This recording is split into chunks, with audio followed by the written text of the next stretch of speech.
Hello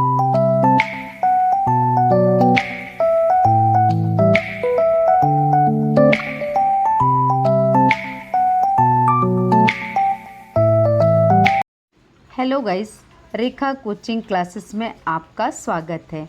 आज हम पढ़ने वाले हैं आपका अध्याय 6 जीवों में जनन या जंतुओं में जनन। यानी आपको ये याद रखना है कि जंतुओं में जो जनन है या जीवों में जो जनन है वो किस प्रकार होता है, और एनसीईआरटी के सारे प्रश्नोत्तर को हम हल करेंगे। तो आइए शुरू करते हैं आज के प्रश्नोत्तर की श्रृंखला। तो हमारा प्रश्न क्या कहता है, आइए अब हम शुरू करते हैं। प्रश्न कह रहा है, सजीवों के लिए जनन क्यों आवश्यक है? तो सजीव यानी जो जीवित हैं और निर्जीव हैं जिनमें कोई क्रियाएं नहीं होती हैं। तो सजीवों के लिए जनन क्यों आवश्यक है, आपका प्रश्न है। तो प्रश्न कह रहा है कि आंसर है, जनन के द्वारा कोई भी सजीव अपने संतान की उत्पत्ति करता है। जनन के माध्यम से यानी नर और मादा जब आपस में निषेचन की क्रिया करते हैं तो उनकी संतान बनती है, और संतान बनने की जो प्रक्रिया है वो कहलाती है जनन। और जनन के द्वारा ही एक संतति से दूसरी संतति बनती है। तो आपको याद रखना है कि जनन के द्वारा कोई भी सजीव अपने समान संतान उत्पत्ति करता है, और इससे उस जीव की प्रजाति की क्या बनी रहती है, निरंतरता बनी रहती है, और जीवों की उत्पत्ति सुनिश्चित होती है। यदि जनन की प्रक्रिया नहीं होती तो पृथ्वी में जीवन का विकास संभव नहीं होता। तो जनन के द्वारा ही एक जीव जब दूसरे जीव को उत्पन्न करेगा तभी तो क्या होगा, जीवों का विकास होगा। तो जनन जीवों की उत्पत्ति के और विकास के लिए आवश्यक है। दूसरा प्रश्न कह रहा है, मनुष्य में निषेचन की प्रक्रिया को समझाइए। निषेचन का अर्थ होता है नर व मादा के द्वारा जो संतति उत्पन्न हो रही है उसकी बीच की प्रक्रिया। तो हर महीने किसी एक अंडाशय से एक अंडाणु बाहर निकलता है और फैलोपियन ट्यूब में पहुंचता है, और शुक्राणु भारी संख्या में फैलोपियन ट्यूब में तक पहुंचते हैं, और उसमें से एक शुक्राणु द्वारा अंडाणु का क्या होता है, निषेचन होता है। और निषेचन के बाद युग्मनज या क्या बनता है, जाइगोट बनता है। तो आपको याद रखना है, यही प्रक्रिया शुक्राणु और अंडाणु के मिलने की जो प्रक्रिया है वो क्या कहलाती है, निषेचन। और इसी के दौरान क्या होता है, उसकी संतति बनती है। तो आपको ये याद रखना है कि क्या बना। अब हम देखेंगे सही विकल्प चुनिए।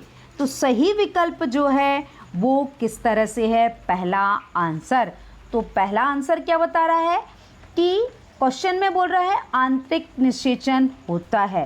तो आंतरिक निषेचन किस में होगा, मादा के शरीर में। तो आपको याद रखना है कि आंतरिक निषेचन कहाँ होता है, मादा के शरीर में। दूसरा सही उत्तर बोल रहा है कि एक टेडपोल जिस प्रक्रम द्वारा वयस्क में विकसित होता है वह क्या है। तो याद रखना है आपको कि जो टेडपोल वयस्क में चेंजेस कर रहा है तो वो प्रक्रिया कहलाती है कायांतरण। क्या कहलाती है, कायांतरण। यानी काया में उसका क्या हुआ, रूपांतरण हुआ। तो वही प्रक्रिया क्या कहलाती है, कायांतरण। अब अगला है हमारा आपका तीसरा पॉइंट, बोलता है एक युग्मनज में पाए जाने वाले केंद्रक की संख्या होती है। तो जो युग्मनज है उसमें केंद्रक की संख्या क्या होती है, वो केंद्रक की संख्या क्या बता रहा है, 1। तो युग्मनज में पाए जाने वाले केंद्रक की संख्या कितनी होगी, 1। आपके ऑप्शन में कोई नहीं 1, 2, 4 है, पर आपका आंसर क्या होगा, युग्मनज की संख्या जो होती है, युग्मनज में जो केंद्रक की संख्या होती है वो कितनी होती है, 1 होती है। अब आइए जानते हैं अब अगला क्वेश्चन हमारा क्या कह रहा है। अगला क्वेश्चन है सत्य असत्य को पहचानना। तो सत्य असत्य को पहचानना है कि अब हम देखेंगे कि क्या सत्य है और क्या असत्य है। तो आप पहला देख रहे हैं क्वेश्चन कि अंड प्रजक जंतु विकसित शिशु को जन्म देते हैं। गलत बात, असत्य।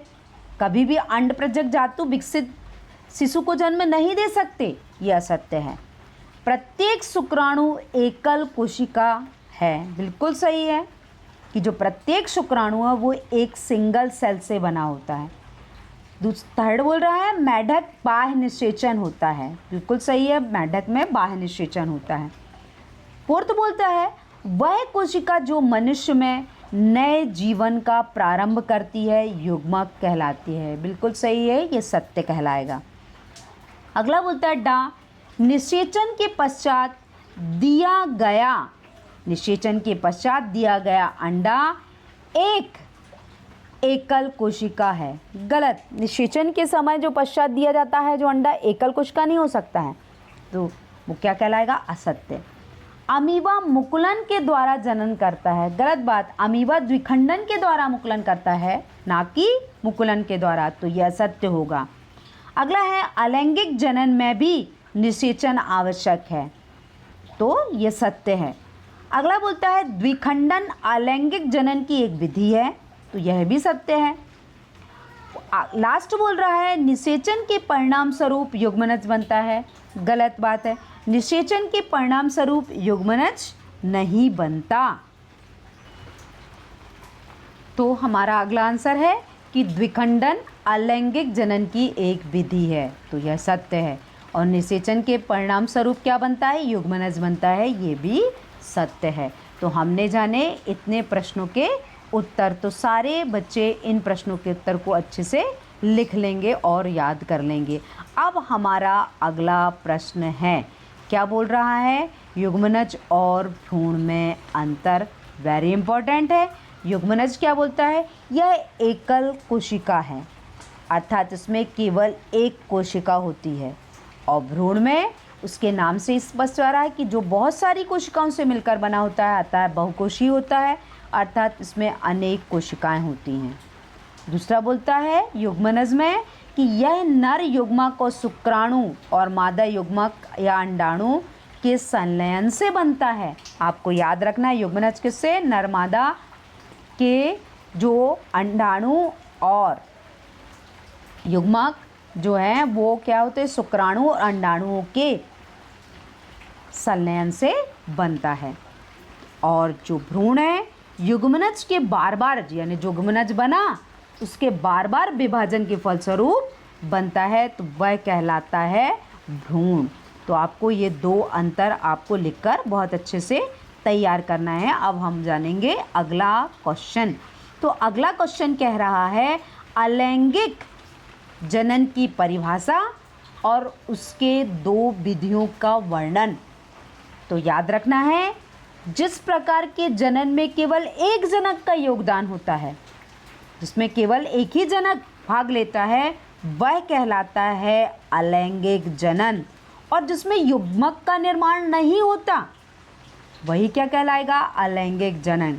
और अलैंगिक जनन की कितनी विधियां होती हैं? दो विधि होती हैं।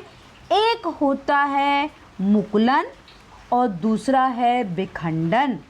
तो आपको ये नाम बहुत अच्छे से याद करना है कि अलैंगिक जनन की दो विधियां हैं, एक है मुकुलन और एक है द्विखंडन। अब हम जानेंगे मुकुलन विधि क्या है, कि मुकुलन क्या कहलाता है। याद रखिए इस विधि में उन बहुकोशीय जंतुओं में जनन होता है जिनकी संरचना सरल होती है।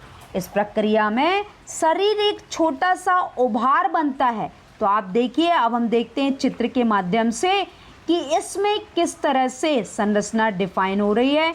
इस संरचना में क्या हो रहा है, आप देख रहे हैं कि जो हाइड्रा है, हाइड्रा में निचली जगह पे देखिए एक छोटा सा उभार बना। इस उभार में देख रहे हैं, इस उभार में ये जो दिख रहा है, इस उभार में मुकुल बनेगा। तो ये छोटा सा मुकुल धीरे धीरे देखिए अगले संरचना में क्या कर रहा है, वो ग्रोथ कर रहा है। ग्रोथ करने के बाद उसकी और ग्रोथिंग होने से, विकास होने से एक नया मुकुल बन गया। तो इस प्रकार नया मुकुल बनने की जो प्रक्रिया, ये आपको संरचना में जो मुकुल दिख रहा है वही मुकुल विकसित हो जाता है और एक नए हाइड्रा का निर्माण करता है। तो इस प्रकार जो है मुकुलन विधि में क्या होता है कि एक जीव जो है बहुकोशीय जंतुओं में जो जनन होता है वो उनकी संरचनाओं में एक ओभार उत्पन्न हुआ। उस ओभार में जब केंद्रक विभाजित हो जाता है और उसकी संरचना विकसित हो जाती है, मुकुल विकसित हो जाता है, तो वह अपने पैरेंटल यानी अपनी माता की तरह दिखने लगता है। माता का मतलब है अपनी मातृ कोशिका से के समान। उसके बाद यह अपनी माता के शरीर से अलग होकर एक स्वतंत्र व्यष्टि बन जाता है, यानी एक स्वतंत्र रूप से नई जाति को जन्म देता है। जैसे याद रखना, मुकुलन जो है वो हाइड्रा और स्पॉन्ज में पाया जाता है। तो ये दोनों नाम आपको याद रखना है कि मुकुलन की जो विधि है वो हाइड्रा और स्पॉन्ज में होती है। तो अब हम जानेंगे, आइए, द्विखंडन विधि। द्विविखंडन विधि क्या है, उसमें क्या प्रोसेस होती है, तो हम जानेंगे अब द्विखंडन की विधि। तो द्विखंडन की प्रक्रिया किस में होती है, तो याद रखिए आप, जो द्विखंडन की जो प्रक्रिया है वो किस में हो रही है, आपके अमीबा में। तो जो अमीबा है एक ऐसा जीव है, एक कोशिकीय जंतु है, जैसे कि अमीबा। ये अमीबा जो है एक कोशिकीय जंतु है, क्योंकि सबसे पहले अमीबा क्या करता है, एक न्यूक्लियस जो है विभाजित हो जाता है और दो न्यूक्लियस बना लेता है, और उसकी आकार में भी क्या हो जाता है, परिवर्तन हो जाता है। तो हम देखिए चित्र के माध्यम से देखेंगे कि उसमें क्या परिवर्तन हो रहा है। तो अमीबा क्या करता है, अपनी आकृति में परिवर्तन कर रहा है। आप देख रहे हैं कि उसका केंद्रक एक था, वो दो बन गया, और दो केंद्रक आपस में विभाजित हो जा रहे हैं, और धीरे धीरे उसकी आकृति जो है वो बदल जा रही है। पहले संकीर्णित हुई, संकीर्णन के दौरान जो एक सेल से दो सेल्स में विभाजन के द्वारा बट गई और उसका केंद्रक भी बट गया। इस तरह एक सेल से दो संतति का निर्माण हुआ, दो अमीबा बन गए। इसीलिए इस प्रक्रिया को बोलते हैं द्विखंडन, यानी एक कोशिका के द्वारा दो सेल्सों का तैयार होना कहलाता है द्विखंडन। तो आपने चित्र के माध्यम से और थ्योरी के माध्यम से जान लिया कि एक कोशिका के द्वारा दो जीवों का, दो खंडों का बंटना क्या कहलाता है, द्विखंडन। अब हम जानेंगे कि मादा जो है किस प्रकार से, जो मादा के किस जनन अंग में भ्रूण का रोपण होता है। तो आप याद रखना, गर्भाशय में। अगला प्रश्न वेरी इंपॉर्टेंट है, कायांतरण। हमने पहले भी एक ऑब्जेक्टिव में पढ़ा हुआ था, कायांतरण क्या कहलाता है। तो देखिए, कुछ जंतुओं में नवजात वयस्क दिखने में एक दूसरे से काफ़ी अलग होते हैं। ऐसे जंतुओं में नवजात से वयस्क बनने की प्रक्रिया को कायांतरण या मेटाफोर्सिस कहते हैं। जैसे मेढक का नवजात जो टैडपोल है वो कायांतरित होकर वयस्क मेढक बनाता है, और जो उसके टैडपोल है उसमें पूंछ होती है, पर जब वो वयस्क होता है तब उसमें टैडपोल में तो पूंछ थी, पर वयस्क में पूंछ नहीं होती है। तो आपको ये याद रखना है कि जो मेढक है उसमें कायांतरण हुआ। कायांतरण का अर्थ होता है काया में परिवर्तन, कायांतरण। तो आइए अब हम चित्र के माध्यम से भी देख रहे हैं कि मेढक में किस तरह से रूपांतरण की प्रक्रिया पाई जा रही है। तो आप देख रहे हैं चित्र के माध्यम से कि किस तरह मेढक का रूपांतरण हो रहा है। पहले लार्वा अंडा होते हैं, अंडे में थोड़ा परिवर्तन होता है और वह टैडपोल बनता है। टैडपोल में एक पूंछ जैसी संरचना है और वह टैडपोल धीरे से परिवर्तित होता है, और टैडपोल के परिवर्तन होने से उसकी काया में बदलाव हो जाता है और उसकी पूर्ण रूप से विकसित रचना बन जाती है। और अब जब वयस्क बन जाता है, जब यह मेढक रूप ले लेता है, तब इसमें पूंछ नहीं होती है। तो यही कहलाता है मेढक का कायांतरण चित्रण। तो आपको चित्र सहित बहुत अच्छे से तैयार करना है। अब हम जानेंगे अगला प्रश्न। अगला प्रश्न है इस चैप्टर का निषेचन की प्रक्रिया क्या है। तो आपको ये याद रखना, आंतरिक निषेचन और बाह्य निषेचन दोनों में अंतर। आपको डेफिनेशन भी पूछे तो आपको यही अंतर अलग अलग करके लिख देना है कि बाह्य निषेचन क्या है, आंतरिक निषेचन क्या है। तो देखिए, मादा के शरीर के अंदर होने वाले निषेचन को आंतरिक निषेचन कहते हैं, और बाह्य निषेचन, जब वह निषेचन मादा के शरीर के बाहर होता है तो उसे हम बाह्य निषेचन कहते हैं। अब अगला पॉइंट ये बोलता है, मनुष्य एवं अन्य जंतु जैसे मुर्गी, गाय एवं कुत्ते, इन जीवों में कौन सा निषेचन होता है, आंतरिक निषेचन। और जो मेढक, मछली, स्टारफिश, यानी ये जो हम जीव देख रहे हैं उनमें जो पाए जाने वाला जो जनन होता है, निषेचन होता है, वो कहलाता है बाह्य निषेचन। तो सारे बच्चों को इसे बहुत अच्छे से तैयार कर लेना है। हमने सारे प्रश्नोत्तर को जाना। हम देखिए सारे वीडियोज़ में अच्छे से देखेंगे कि सारे प्रश्नोत्तर कौन कौन से हमने जाने। हमने जाना सजीवों में जनन कैसे होता है, सही विकल्प, और उसके बाद हमने जाना सही विकल्प के बाद प्रश्नोत्तर की जो श्रृंखला है वो सत्य असत्य, कौन सत्य है और कौन असत्य है, उन प्रश्नों के उत्तर को जाना। सत्य असत्य के बाद हमने जाना युग्मनज भ्रूण में अंतर। इसके बाद हमने जाना अलैंगिक जनन की विधियां और उसकी परिभाषा। इसके बाद हमने मुकुलन विधि और उसका उदाहरण जाना। इसके बाद हाइड्रा की संरचना। इसके बाद हमने जाना कि अमीबा में किस प्रकार से द्विखंडन की प्रक्रिया हुई और उसके चित्रण में क्या परिवर्तन आया। उसके बाद मादा के जनन अंग का और कायांतरण, मेढक में कायांतरण का चित्रण जाना। और अंत में हमने जाना आंतरिक निषेचन और बाह्य निषेचन में अंतर। तो आपके इतने प्रश्नोत्तर थे इस चैप्टर में, इतने ही प्रश्नोत्तर एनसीईआरटी में सम्मिलित किए गए हैं। सारे बच्चे इसे लिखकर और चित्रों के द्वारा बनाकर तैयार करेंगे। तो अगले वीडियोज़ में अगले चैप्टर में फिर मिलते हैं। तो आज की वीडियो यहीं तक थी। Thank you for watching my videos. Please like and subscribe.